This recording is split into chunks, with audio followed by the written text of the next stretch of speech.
Meron tayong malaking mapa dito para hindi tayo maligaw. Nagamit tayo ng 5 ganito kalalaking poste. Bali ganito ang mangyayari. Ganyan, yan. Install tayo dito ng bakal. This is 18 pieces na 10mm.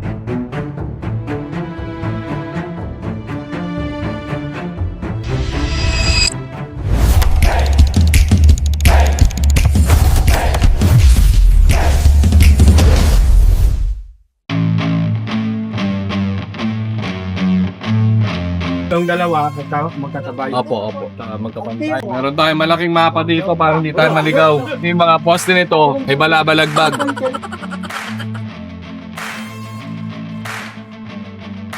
So ngayon, sampay mo na lang dito. Punta doon. So nga mga tol, nandito tayo sa project site at makikita nyo para ganitong lubog na project. Extra puting ang literal. Ito naman, after the puting, ando naman yung FTB, puting diving. Nakatungtong naman. Nakapatong na to sa puting. Oo.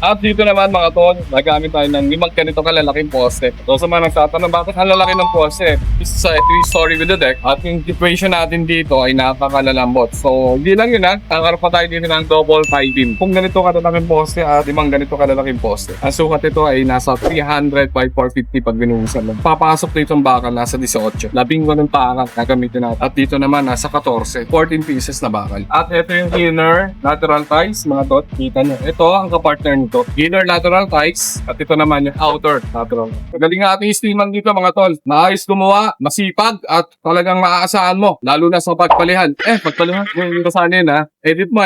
Hindi kasama yun. Joke lang yun. Masipag yung natin dito. Yung steelman. Maaasahan mo talaga. Bali ganito ang mangyayari. So ganyan yan. So ganito ang mangyayari dito.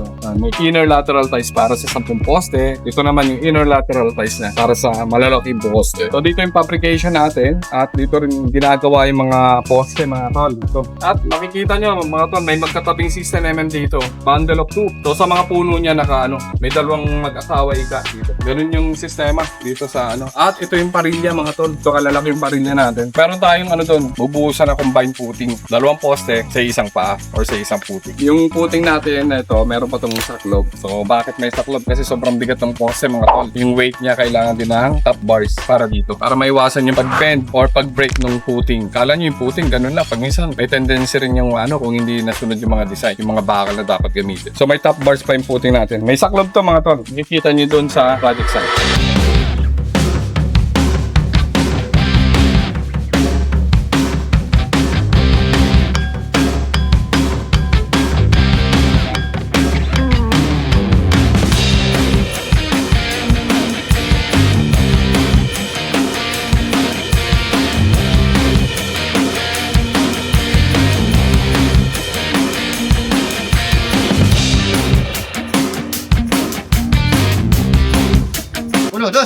Yo!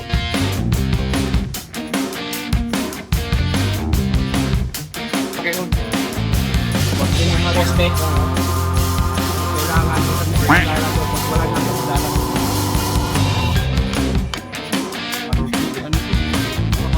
okay na to, hinipitan mo na.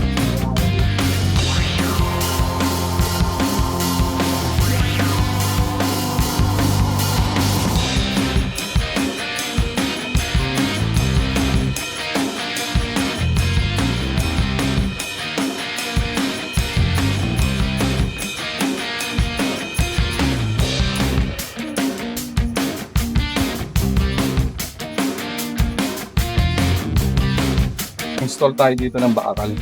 This is 18 pieces na 10mm. 2 hours nila itong ginawa. 2-3 tao ang gasitasin nito. So makikita nyo, mas mabilis gawin dito. Kasi this is 18 rebars na 16mm. May inner at outer lateral ties. So nga mga tol, mas effective yung ganitong ways. Mas mabilis. Hindi na kailangan ng mas maraming tao sa pagbubuhat. So pinakita natin kanina dito yung pagkakaiba ng fabricated na poste. At ito naman yung dito mismo on-site pinabricate sa mismong footing. So lumalabas lumalabas mga tol na mas mabilis yung ganitong proseso. Pinakita lang natin yung two sides.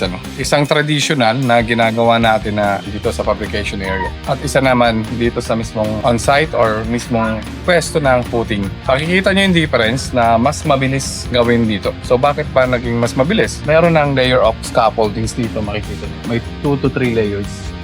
Yan. So, dapat meron na kayong ganito. Mga formworks, may mga tungtungan na. Kasi kung wala, ay hindi nyo rin ito magagampanan ng ganito. Hindi rin magagawa ng ganito. Mas advantage ang pagkagawa nito at hindi kailangan na mas maraming tao. Yung iba natin ginagawa, mga konting baka lang, halimbawa 6 o 8 o 10 kayang-kaya pang gawin sa labas tapos saka itatayo. Pero yung mga ganitong klase ng poste, mas madali nang dito na lang gawin. Sabihin ko ulit, 18 rebars yung nakalagay dito. Pagkatapos nito, hanggang dito yung taas niya, mga around 2 to 3 meters. Magkakaroon pa tayo dito ng top bars para sa footing na. Dito rin ipapabricate yung top bars para hindi maapektuhan yung position ng poste.